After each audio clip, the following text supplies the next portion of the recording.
कैसे हो दोस्तों, उम्मीद करते हैं आप सब बढ़िया होंगे। दोस्तों आज पहले बात कर लेते हैं मीडिया को लेकर, भारतीय मीडिया को लेकर।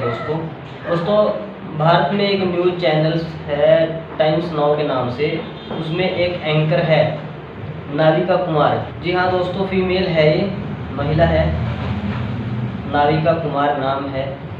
जो दोस्तों पंजाब कांग्रेस का मामला चल रहा है उसके लिए इन्होंने एक डिबेट शो आयोजित किया था कल अपने चैनल पर, जिसमें इन्होंने कांग्रेस पार्टी के नेता राहुल गांधी के खिलाफ कोई अपशब्द कहे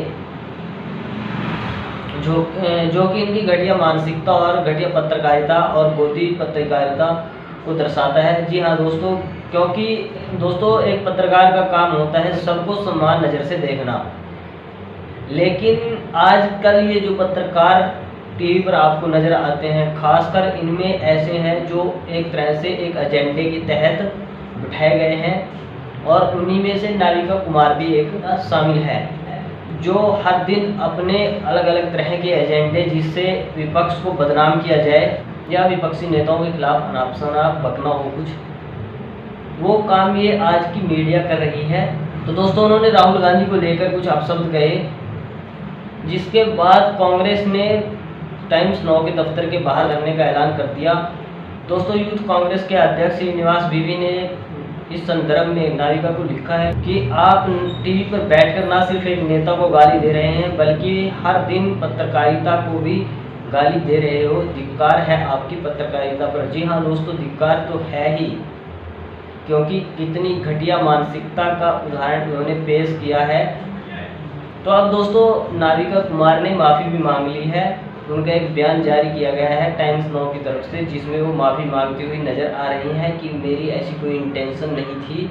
इस संदर्भ में वो मेरे से, मैं बोलना नहीं चाहती थी, वो गलती से निकल गया कुछ ऐसा। दोस्तों आप वीडियो में देख सकते हैं कि नाविका कुमार जी किस प्रकार से परंपरागत तरीके से माफ़ी मांगती हुई नज़र आ रही हैं।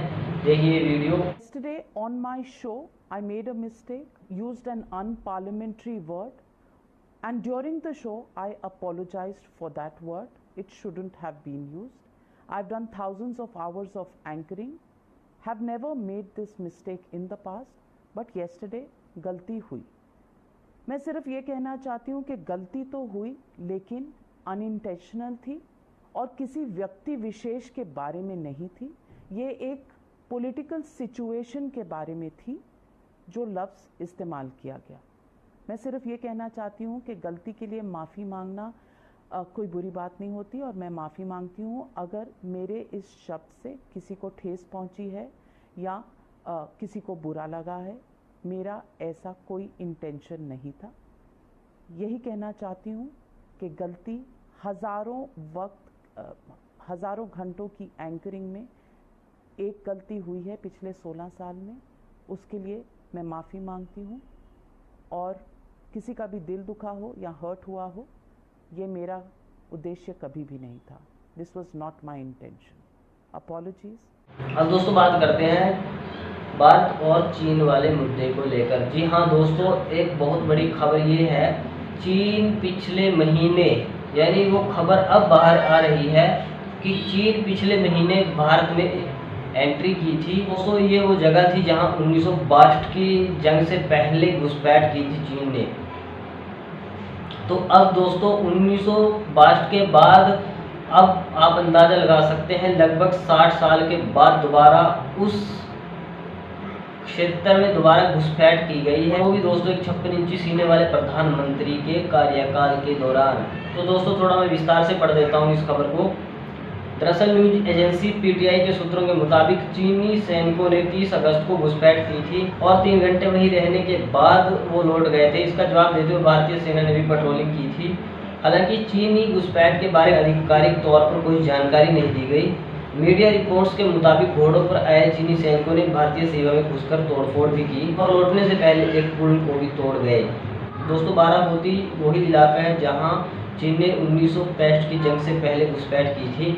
उत्तराखंड के बारामती सेक्टर में एलएसी को लेकर भारत और चीन में मतभेदों के चलते छोटी मोटी घुसपैठ होती रहती है, लेकिन इस बार चीनी सैनिकों की संख्या बहुत अधिक थी, चौंकाने वाली थी। चीन ने बारामती सेक्टर में एलएसी के पास निर्माण कार्य भी बढ़ा दिए हैं। बता दें दोस्तों, पिछले हफ्ते ही रिपोर्ट सामने आई थी कि चीन ने लद्दाख में LAC के पास करीब 8 लोकेशन पर अस्थायी टेंट जैसी रहने की व्यवस्था की है। 8 टेंट अलग अलग उन्होंने वहाँ पर रहने की अपनी व्यवस्था की है। मीडिया रिपोर्ट्स के मुताबिक पीपुल्स लिबरेशन आर्मी ने उत्तरी इलाकों में फोरम के पास करीब वहाब जिलगा से लेकर पीयू बोट स्प्रिंग्स चांगला तासीगांग मांजा और चुरूक तक शेल्टर बनाए हैं। यहाँ हर लोकेशन पर 7 क्लस्टर्स में 80 से 84 तक कंटेनर्स बनाए गए हैं। दोस्तों, पूर्वी लद्दाख में सीमा विवाद को लेकर पिछले साल चीन और भारत के सैनिकों के बीच खूनी संघर्ष हुआ था। इस बार दोनों सेनाओं ने विवादित इलाकों में डिसएंगेजमेंट पूरा कर लिया था, लेकिन चीन अब फिर से घुसपैठ की हरकतों को अंजाम दे रहा है, जिसकी खबर PTI के हवाले से 1 महीने बाद बाहर आती है। और दोस्तों, वो मीडिया जिसको अफगानिस्तान में पाकिस्तान के द्वारा गिराए गए बम नज़र आ रहे थे, अफगानिस्तान के होटल में बैठे हुए तालिबान के लोगों से पाकिस्तानी आर्मी के चीफ बातें करते हुए नज़र आ रहे थे और क्या खाना वो खा रहे हैं ये नज़र आ रहा था।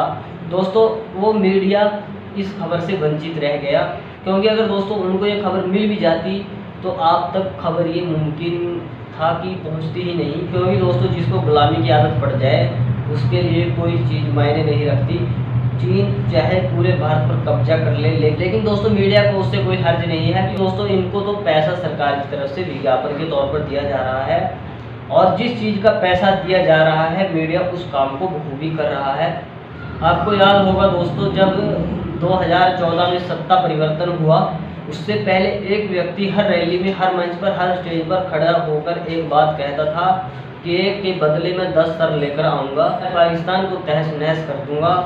चीन से आंखों में आंखें डालकर बात करनी चाहिए।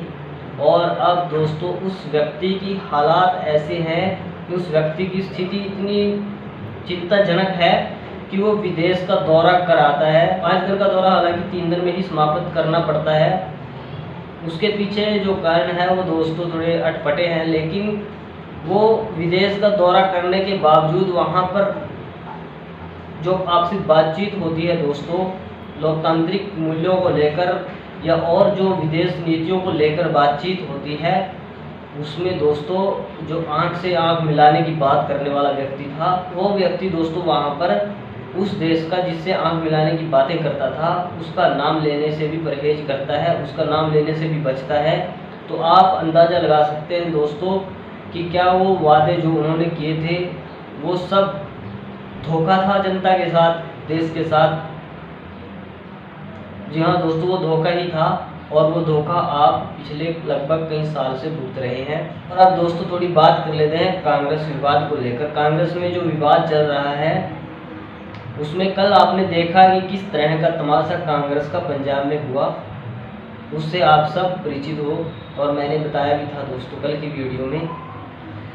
लेकिन दोस्तों इसके साथ साथ कांग्रेस में 2 नए चेहरे शामिल हुए, जिग्नेश मेवानी और कन्हैया कुमार, जिसको लेकर तरह तरह की बातें सामने आ रही हैं। कुछ लोग कांग्रेस के अंदर से भी सवाल उठा रहे हैं। दोस्तों जिस रणनीति के साथ अभी कांग्रेस आगे बढ़ रही है वो रणनीति दोस्तों कहीं ना कहीं सही है, जिसके तहत दोस्तों युवाओं को मौका दिया जा रहा है आगे आने का। अब दोस्तों जो नए चेहरे कांग्रेस शामिल कर रही है, तो एक तरह से जो आपने देखा होगा पिछले कुछ सालों से राहुल गांधी जी स्ट्रेटजी के साथ सरकार के खिलाफ आवाज़ उठा रहे हैं, तो उनकी आवाज़ में आवाज़ मिलाने के लिए राहुल को जो सहारा चाहिए था, तो शायद कांग्रेस ने इसी उम्मीद के साथ उन 2 चेहरों को मौका दिया है। और कांग्रेस का जो प्लान है दोस्तों वो इसी तरह का है कि जितना हो सके नए युवा जो देश के लिए कुछ करना चाहते हैं वो